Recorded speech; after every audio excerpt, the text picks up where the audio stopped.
Welcome to another episode of Bench Burner Live Series. We appreciate everybody tuning in for another episode. First time we've really done this, going live after a card, so we're excited. Obviously, it was a pretty good card, UFC Doha, so we're just going to be breaking that down, and appreciate you guys tuning in. How we doing, Square? We're doing good. That was a pretty great card. I enjoyed it a lot. Follow us on our socials, X at bench_burner, TikTok, YouTube, Spotify, Facebook, Instagram. I'm sure I'm forgetting some. At Bench Burner Sports, you'll find us there. And hell yeah, let's get into it. Obviously, Nuck was not here with us right now. He is, I guess, potentially joining later, but personal life stuff, he's busy right now, so just the two of us. Traveling. Just the two of us. All right. Obviously, a good card overall. We're going to start with the main event. Arman Zarukian versus Dan Hooker. I thought it was a good fight. I mean, for Arman anyways. And, I mean, Dan Hooker kind of had a couple of moments before he didn't. I don't know. I kind of said this in our group chat on Twitter. I didn't like the way Arman looked walking in. To me, he just looked like he looked nervous. You mean the way Hooker looked? Oh, yeah, sure, my bad. The way Hooker looked walking in, he honestly just looked nervous. He almost looked like he was sick or something. Like, he just looked totally uninterested to be there. Like, kept looking at the crowd. I don't know what that was about. It was just weird. I don't know. It's weird vibes. Like he'd never been there before. Yeah, it was odd. He was just like, it looked like he had no emotion, but just looking in the crowd like wide-eyed. I don't know. It's weird because obviously he's been in that situation before. I'm sure hasn't he fought in the Middle East? I'm sure he's fought in Abu Dhabi before. Yeah, surely. Yeah. But I don't know. It was weird. But I mean, good performance by Arman. I think he solidified I guess he earned the title shot. Yeah. I mean, whether or not that actually happens, who knows? But I think he earned it a long time ago. He just kind of also would dis-earn it. Yeah. I don't know if that's a word, but he would cost it. Yeah. He would cost it. He fucked himself out of that title shot a few times, and that sucks too because I would love to see like Arman now versus Islam. That would be a good one. But who knows? Maybe that fight will happen eventually someday. But for now, he should be fighting Ilya. I would have, if I was a betting man, I'd say that probably won't happen next. You don't think so? I don't know. I could see a world where Dana goes with Patty just because. Yeah. Especially if they're trying to make it like the opening Paramount card. They're going to want to go with something that's got a lot of star power. So Gaethje or Patty. And honestly, I wouldn't be too upset about that. I was thinking about this earlier too. Like, I don't feel like we've had a title fight in a long time that's actually had like some pre-existing long-running beef, like going into it. That would be like an actual fun build-up. And not to say that the fights for the belts haven't been good lately, but there hasn't been one with like real animosity between the two fighters in a while, I feel like. And I mean, Patty and Ilya have had beef for a long time. I remember that time they almost got into it at that press conference. Way back in COVID. Yeah. Throwing the hand sanitizer at them. Yep. Yeah, that goes way back. Which is funny because back then they were different weight classes. So now it's like actually culminating into something that could be a real thing and make for a really big fight. It's definitely the biggest fight that the division has to offer right now, whether it's like the right fight or like the deserved title shot for Patty. That's up for debate. But if they're trying to go biggest, like most viewership, all eyes for the first Paramount card, then that's the one you got to put together for sure. Yeah. Of course, the deserving challenger is absolutely going to be Arman. Dude looks stellar out there. It's kind of exactly what I think a lot of people expect the fight to go. I know a lot of people don't like Arman, so they were kind of hoping it would go the other way. But at the end of the day, I think we all knew that was a very real chance that the fight would look like that. I don't mean to disparage Dan Hooker, but I just haven't bought into like a lot of people thought that he was like really revving his engine back up and was going to be fighting for a title soon. I don't think he's gotten better. Like he's had good wins, obviously, like beating Gamrot, stuff like that, but I don't think he's better than he was back when he was fighting Poirier and Chandler and those guys. I think he just honestly, I feel like he is what we want Kevin Holland to be. Like, he's that guy. He's fun. He's super likable. He can also string wins together. Yeah, he'll string some wins together, and that's what I'm saying. What we want him to be. Yeah. But like, I don't know. He actually wins. He's just never probably gonna be like that guy up there. He'll always be around, and he'll always put on banger performances until he fights the elite like Arman or God, wouldn't want to see him fight Ilya. Oh no. No, that'd be bad. Also, I want to add imagine how like daunting it is it probably isn't for them, but like think about being a lightweight and winning a fight and then just thinking like, fuck, I'm one step closer to getting killed by Ilya. Like, damn it. That's kind of how I feel like welterweight is now too. That's the shitty part about both of those divisions, especially welterweight, because I feel like you've got lightweight, you're kind of getting into a weird spot where it's turning into what welterweight used to be, where it's a lot of older guys and there's a couple new guys coming up, but it's nothing crazy right now. Whereas that used to be welterweight, where it just was the passing of the guard of the old guys fighting each other and over and over. Now you kind of have that with lightweight, and that's who knows what's going to happen here soon, because Gaethje's on his way out. How many fights does Charles have left? Like Michael Chandler. All those guys. Yeah, all of it. That being said, though, welterweight, co-main event, Belal versus Ian Garry. It was a good fight. It was a fun fight to watch. Ian Garry looked fine. I feel like the third round kind of what really capped it off, in my opinion. The first round or two, like, there'd be like flashes of moments you're like, oh, but overall it was like, man, didn't really. Maybe I'm just misremembering looking back, but wasn't a lot happening like in long sequences up until the third round. They started kind of really going back and forth. I don't know. As much as I don't like him, Belal looked better than I thought he would on the feet. Same, yeah. Which makes sense, like, because he also looked pretty okay versus JDM. Yeah, that's true. Yeah. He looked. I think his striking is just so much better. It has, and we still think of him as the guy that which he was also doing a little bit, just whenever shit goes a little not his way, he's shooting for that. I don't know. Clinch. Even when he does that now, it seems like I don't know if he's not as good at it or just the people that he's fought have happened to been able to defend it a little bit better than like Leon and those guys. But I don't know. Like Ian Garry did really good against defending grappling. Yeah. There's no question about that. But I will say, Ian leaves. I said this in the group chat. Ian leaves, and he does this a lot. He leaves a lot to be desired. And part of it's just because he talks so much and he really hypes himself up. And I wasn't expecting him to go through Belal like butter, but like when you're talking like that, like you need to put on like a really good performance. And he did put on a good performance, but like he also like had moments of, what the fuck are you doing, dude? Like his defense not looking great.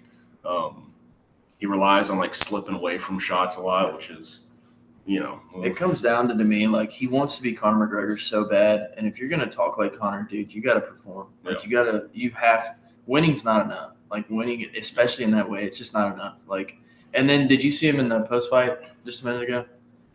It was horrible. A little bit. He was, he said he was talking about Belal and like why he should get the title shot. And he was talking about how Belal gave JDM a real test, and he said JDM walked out of there looking like he just got beaten with a broomstick, and he was like, I just ran through him. He didn't even test me. He didn't even hurt me. And I was like, you're saying that with a big ass cut under your eye right now. Like, that's what I was saying. Like the way he talks about his fights, it's like he thinks we haven't seen him. Yeah, it's like he acts like we can't watch fights. I remember catching that early on, and like the way he would try to like build a narrative of himself as if we couldn't watch it. I remember it was, I don't know, after one of his fights, early in his UFC career when he was constantly getting clipped and dropped and shit. Song. Yeah. It might have been that fight, but I remember he was on the Helwani show a couple of days later, or whatever they called it back then. And he was saying like, I'm perfect. I had a flawless performance. And I just remember like, I wouldn't say flawless, dog. You got it. Dude, I remember that quite well because I had bet on Song Kanan, I think in first round knockout. So when he got tagged, I went nuts, and then he ended up coming back and winning, obviously. But I don't know, man. Like that's what I said too. That's what I was thinking about. Somebody that's an actual striker, like, which I guess he did fight Carlos Braches, so that's would Braches. Yeah. Kind of put him down in the fifth. But somebody's just gonna. I don't know. It feels like a matter of time. Absolutely. I mean, that chin's not gonna. Him versus JDM would be really interesting. Yeah. I mean, I think JDM could beat him. I don't know. Potentially. He would just he could. I feel like being Garry doesn't do super well when he gets blitzed, and JDM is like a fucking bulldog against another striker. JDM relies so much on doing this to avoid shots. Just that, like not even moving his feet, just doing that. So it's like when someone takes another step forward after you do that, you're still right here. Like you mean Ian Garry? Oh, what did I say? You said JDM. Oh yeah. Ian Garry. Ian Garry relies so much on just dipping out. Yeah. But then like not really moving. So like you'll see people start to throw a lot of times shots. he can't even move because he's so comfortable like letting himself get backed up against the cage. I feel like a lot of and a lot of his knockouts come from that spot, but that's not going to work forever. Mm-hmm. I mean, you're not Anderson Silva. Yeah. And outside of a couple moments in striking, Belal's like biggest moments of success were just pressing him up against the fence, and he was constantly putting himself in that position. Yeah. I would say, like I said, a lot to be desired. It's like, dude, like the way you talk and the way you fight, and like, I'm not even saying he's a bad fighter. He's a good fighter. He just is not where he's pretending like he is. And I don't know if he just doesn't have power or he doesn't know how to tap into it, but like. I was thinking about that. He hasn't had a finish in a long time. He used to have some pretty dope finishes. Yeah. He used to put dudes down and out. Nothing. When was the last one? Was it D-Rod? Was that his last finish? I'm about to look that up. Maybe. But like some of those shots that he hit Belal with looked like shots that should have put somebody down. And I get Belal hasn't been finished since like 2019, and it could just be his chin, but I don't know. Like some of those shots looked like shots that should have put somebody out, but I don't know. Yep. It was D-Rod, May 13th, 2023. Come on, brother. Which, I mean, you start climbing the rankings, it becomes harder to finish guys, obviously. But so very obviously, he does not deserve the next title shot. Which again, it just every time I think about a title shot in that division, it kind of bums me out right now. I'm not gonna lie, like it just bums me out because I'm like, I get so excited about the guy. I'm like, damn, he's about to fight for a belt, and then I remember who he's got to fight, and it's just like, fuck. Give Morales a little time, and I think he might be able to do something special. That's what we've said about literally everybody that's fought Islam so far. I don't think I've ever said that.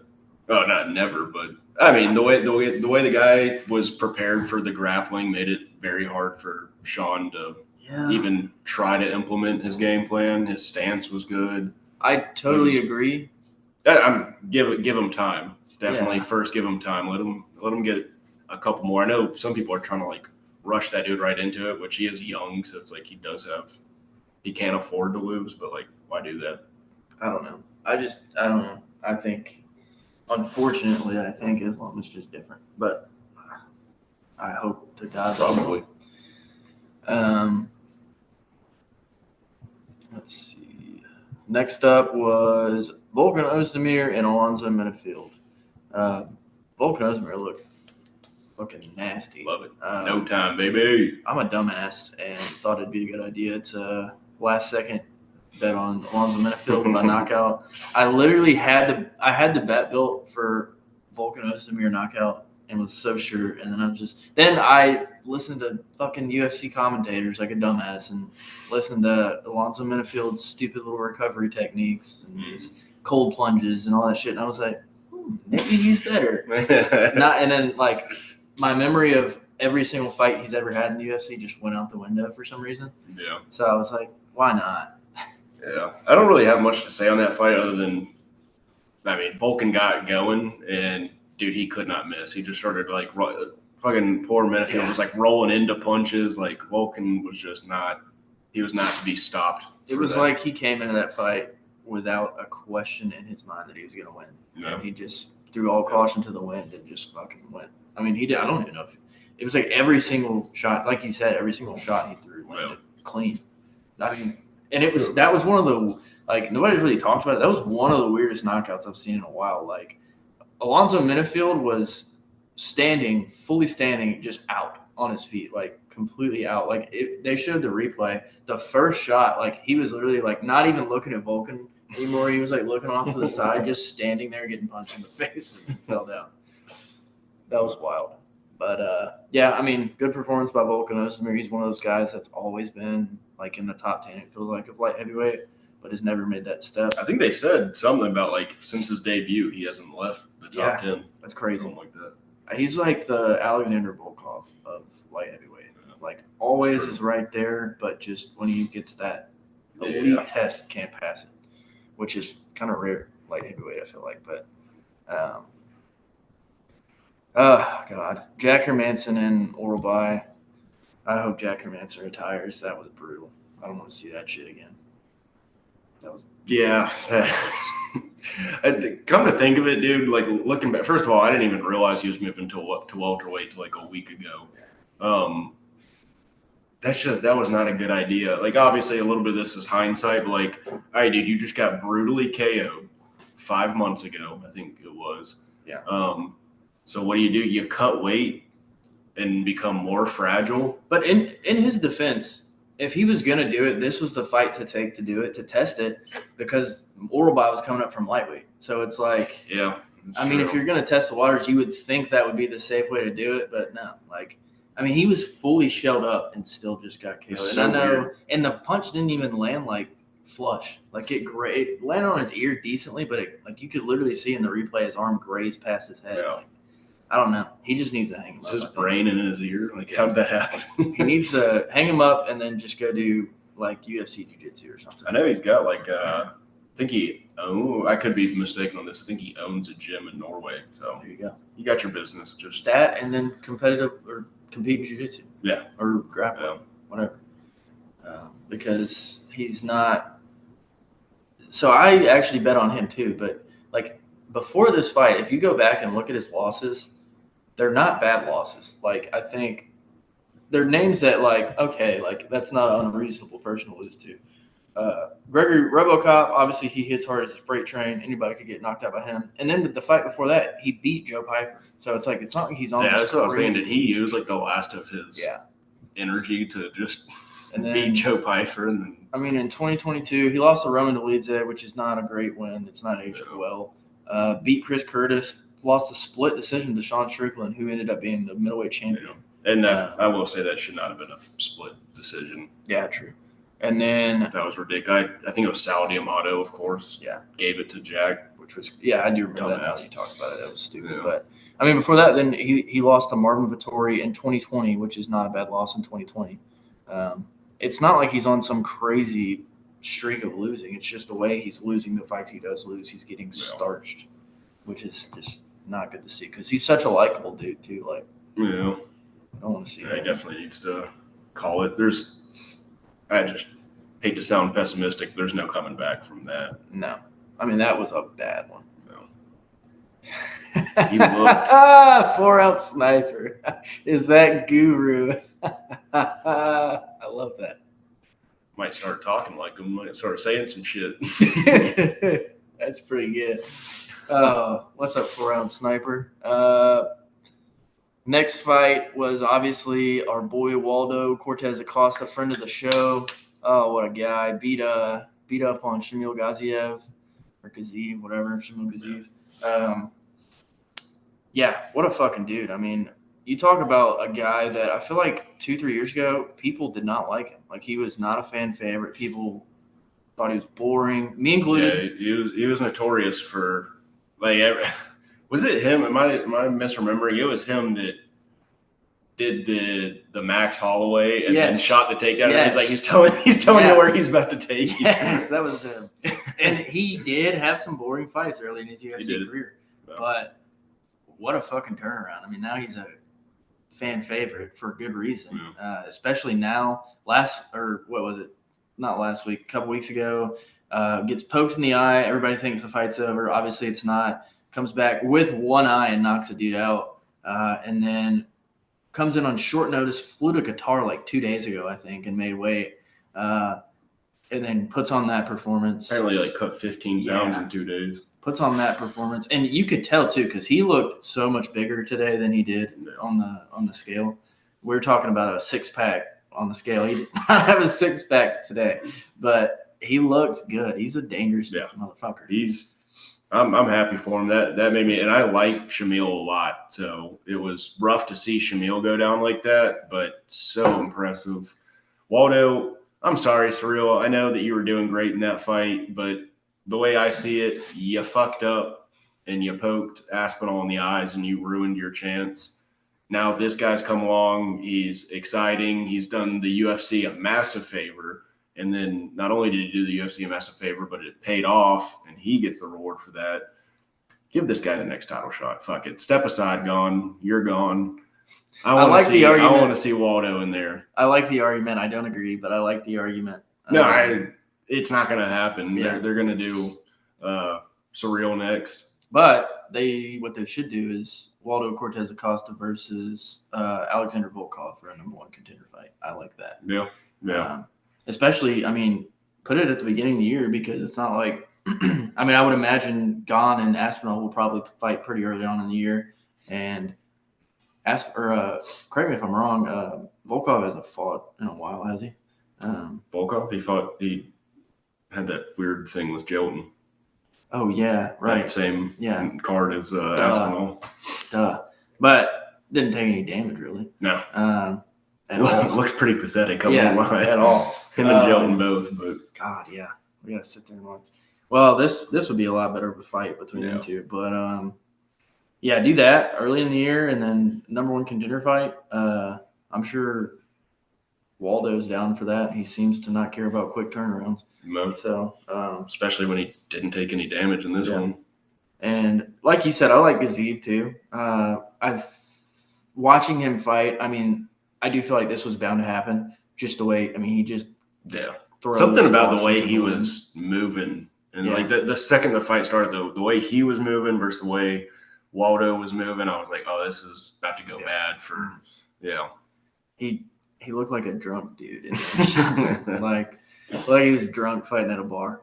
But I mean, I don't know. It'd be interesting to see how far WCA can go. I mean, I hope that he doesn't end up being another Sergey Pavlovich, because this is like the exact same position we were in 3 years ago, or whatever it was with Sergey, where we're like, this dude is real. Like a big heavyweight is actually real, and then he gets up there and what happened. But I don't know. It's nice to have some heavyweight contenders that are not just laying on top of each other. So, talking to you, Jonathan Almeida. Opening fight of the main card: Tagir Ulanbekov versus Kyoji Horiguchi. What a fucking fight! I mean, Horiguchi has been taking like a lot of hate. I feel like, especially in the betting line. I kind of thought it was crazy because I've never thought Tagir Ulanbekov was like, he's good, but I don't think he's like the way that I guess people make him out to be. But Horiguchi looked unreal. The first round was close, I will say. Close-ish. Not close, but close-ish. Tagir had moments for sure, got the takedown and held him down for a decent amount of time, landing some shots. But the second round was domination. Like, that was belt to ass. Wow. He beat the fuck out of him. He looked so good. Like, give him one more fight against somebody high ranked, and you're talking about a title shot, in my opinion. Because you got to do it soon, first off, because he's 35. But 41 career fights, too. Yeah. But, wow. Yeah, that was good. Not a whole lot to say about it. I think belt to ass pretty much summarizes it. Looked very good. Definitely. I guess you wouldn't necessarily call that a debut since he's been here before, but like 10 years ago. So one of the better outsiders coming in performances we've seen in a very long time. Shit.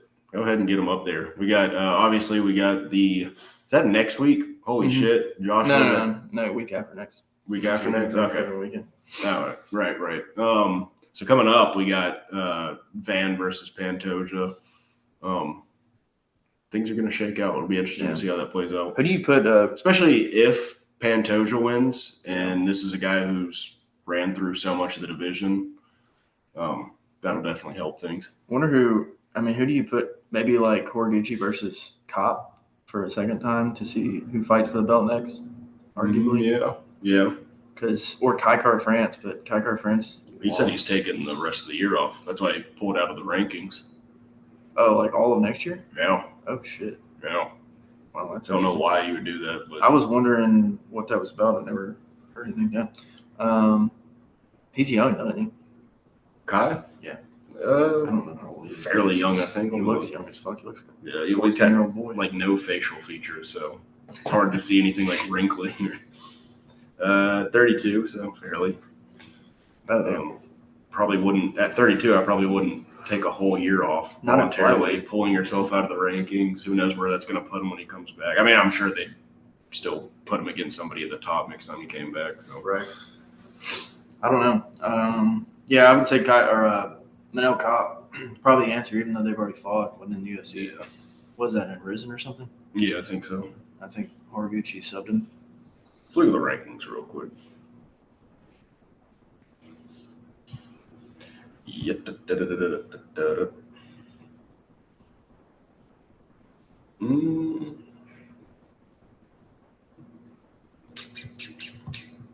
Who's Royval fighting?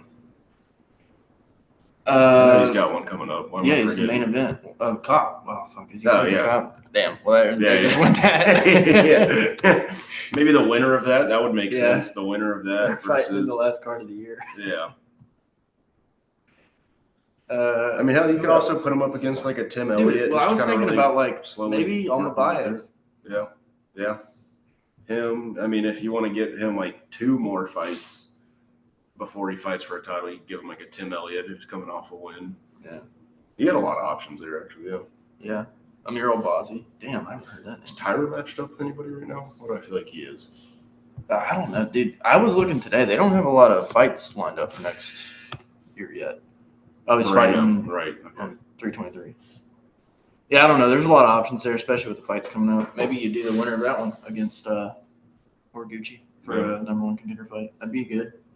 And that's only, 2 weeks from now? So it's not like their timelines are going to be way off. Cool. Well, that was the main card. Again, that main card was such a breath of fresh air from the co-main and main event of the pay-per-view last weekend. Fucking awesome card.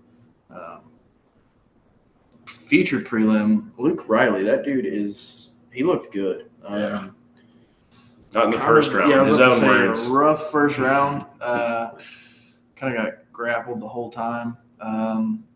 But they kept saying that's happening in his old fights too. I've not seen his old fights, so I don't know. But they were very adamant about this is exactly what happened in his last fight in Cage Warriors before he came to the UFC. Still doesn't matter. He needs to shore up the takedown defense. Like, that's not a viable strategy to win consistently, especially in the featherweight division. It's a very good division in the UFC. So I don't know. But he did look really good after the first round, and that knockout was nasty. I mean, he spun Bogdan's head off his shoulders. That was insane. And I like the candid honesty in the post fight when he's like, "What the fuck was that first round on me, guys? Sorry about that." Yeah, that was good. Good talker. Always good to have a good talker, especially in these days in the UFC. We don't have many of them. It's always good to have a Scouse accent too. That helps. Yeah. Make anything you say funny. Dude, even when he knocked him down, like those, it's rare. I feel like to see somebody that has that kind of, like a striker that has that kind of finishing ability when the fight goes to the ground like that, because a lot of people don't know what to do. They get tied up, which he did get tied up at first for a second, got his way out of it. And then those ground and pound strikes were insanely accurate. God, they looked so soft, but obviously they weren't. They put them out. So yeah. And then Bogdan Grud tried to wrestle the referee. He kind of like spazzed out. I thought he was gonna like do the whole absolute classic, try to take the ref down and shoot for his legs, but he like started like flopping a little bit, and I don't know what was going on. Yeah, he was not back to it. He thought he had it back. He did not. But yeah, interesting to see what happens with Luke Riley. I mean, I doubt he gets a ranked fight. Obviously not next, but probably get a can next, I'm sure, just to build him up. Next fight was Dalby and whatever that dude's last name is. Love Dalby, but that was bad. That was a very boring fight. Yeah. It is impressive to beat a Dagestani, regardless, especially one that's got Islam in his corner. So respect to that, but kind of beat him at his own game a little bit too. So a respectable win, but not an entertaining one, not a fun one to watch, which we come to expect from Dalby. Dalby's a fun guy. In all honesty, like Dagestani or not, that other dude just did not look very good. Oh, he wasn't doing anything. It was insane. I remember there was a part in the fight, it was early, but he was like smirking at Dalby. I was like, dude, you're not doing anything. Get that grin off your face. Didn't look very good. Yeah. Let's see. Perez versus Almabayev, yeah. That one was a good fight, actually. Yep. Perez tested him. He looked really good in the first round. Even in the second round, I mean, he looked fine until he didn't. Obviously, it was a short-lived third round. The standing guillotine, haven't seen one of those in a long time. Yeah.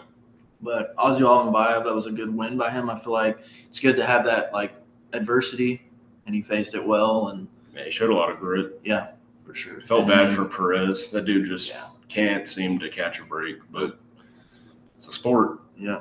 And, I mean, he fought like a pissed-off bulldog, so, you get what you – Good luck pronouncing these two names in the next fight. I'm going to leave this one up to you. Go ahead and pronounce both their Yakayev versus Cerqueira. I think I did an okay job. Probably full name. Abdul Rahman. Abdul Rahman versus Rafael Cicada.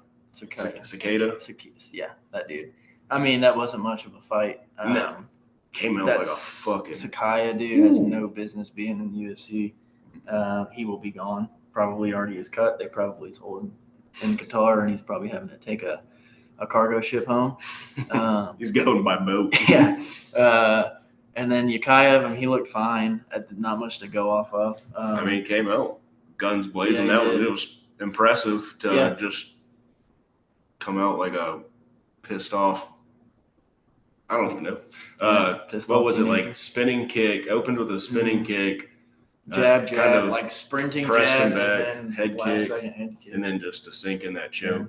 That was, I mean, I hope he's good because light heavyweight needs all the help they can get. So, if he keeps that up, I mean, he definitely has confidence. You can tell that by the way he walked in. He looked insanely collected, and then just went balls to the wall from the bell. So it's a good win. See what he can do next time. Big Zat, that guy versus Topiria's older brother.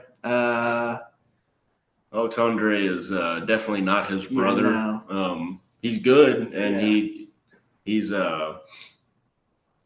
technical, but he just doesn't have that put your lights out factor that his brother's got. He seems like gunshot. He's so good at like controlling the cage, so good at that, but refuses to throw behind it. Like he'll throw a jab, back off, and even like at the beginning, he wasn't even throwing anything. He wasn't throwing the jab.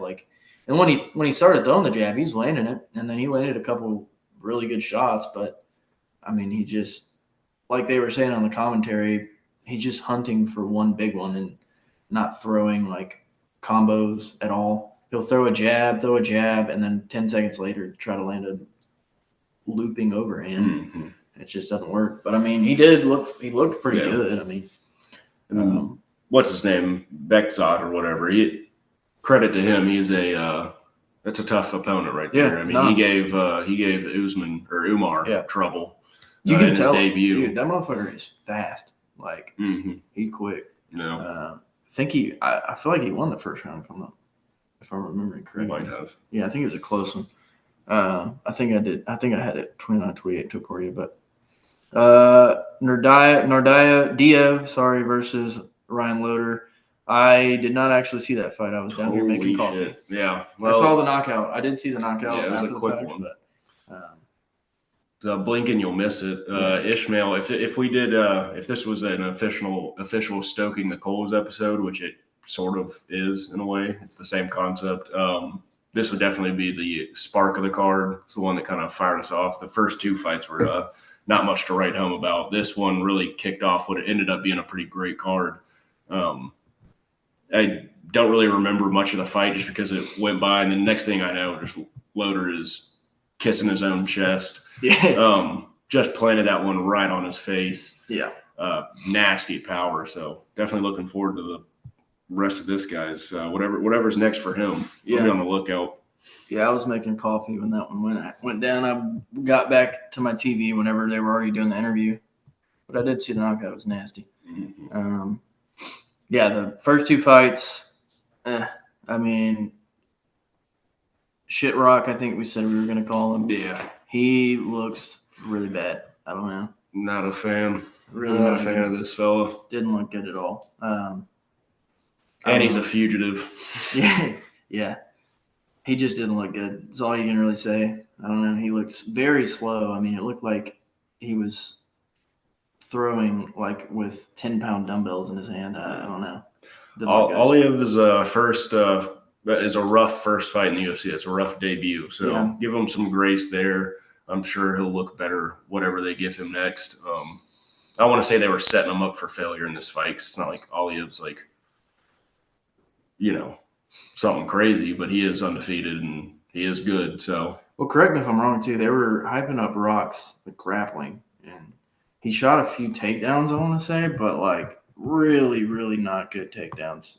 He shot 9 takedowns, landed 1. They were so like, I mean, he was just grabbing at him. It was just didn't look good at all. Yeah. And I think he got hurt bad early, and I think that probably had something to do with it. So maybe he was just rocked the whole fight, and he'll be back better next go around, and we'll look stupid, but I don't know. That was not a good first performance. Yeah. First fight of the card, Denzel Freeman versus other dude, Mark Ruffalo. Yeah. The whole. I mean, Denzel Freeman seems like a funny dude. He did a funny dance after he won. I kind of wanted him to get an interview after that because we need a new Chris Barnett. But I don't know.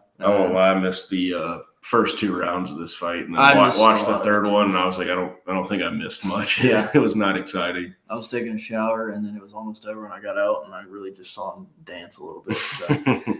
But I don't know. Overall, it was a good card, especially the main card, but even the end of the prelims were great. I like it when it happens like that, where you get the shitty fights out of the way first, and then you get into the bangers the way it should be. Unlike, we have pay-per-views like last weekend where the co-main and main are just total duds. So, yeah, it was a breath of fresh air of a card. I thought some really good performance, a lot of really good, like, up-and-comers got to fight, and most of them performed. Some of them didn't. But, yeah, I don't know. It's a good card. Yeah. Well, shit. That was a quick episode. Yeah, we don't have Knuckles yapping, so yeah. I will say the Knuckles energy is missed. It is. We are a trio. I'll say that. This was fun. This was good. But we're definitely a trio. So if you're watching, we appreciate y'all very much. Thank you. Yeah, we just wanted to get something quick out here because we weren't able to get a preview out this week just due to scheduling conflicts. So, we're glad we got to do something here. We'll try to do this more often after cards, hopefully with the 3 of us. That way, a little more energetic. But we've also been up since about 7:30 this morning watching fights. So you get what you get. It is. Appreciate everybody for tuning in. Square, you got anything else? Not really. Just thanks again for watching. We appreciate it. Of course, follow us on our socials. Again, Twitter or X, whatever you want to call it, is @bench_burner. YouTube, TikTok, Instagram, Facebook, Spotify, everything else. You'll find us at Benchburner Sports. And let's make sure we aren't skipping any good comments. All jokes, lads. What a great card. Well, thank you, 4 ounce. And then some gents. We already knew that. So. Warrelby would be a little smoother one. 2 minutes in gyms, hell yeah. Is that PK? Of course, P Gay's got to come in with his shit. All right. Well, yeah. Well, we appreciate everybody for tuning in. Short episode. We'll see you guys next week. Maybe. It's holiday, so we might not. So we'll see. But try to make something happen. Love you guys. God damn it. All right. Yeah, it's fine. 10 views for a quick little thing on a Saturday.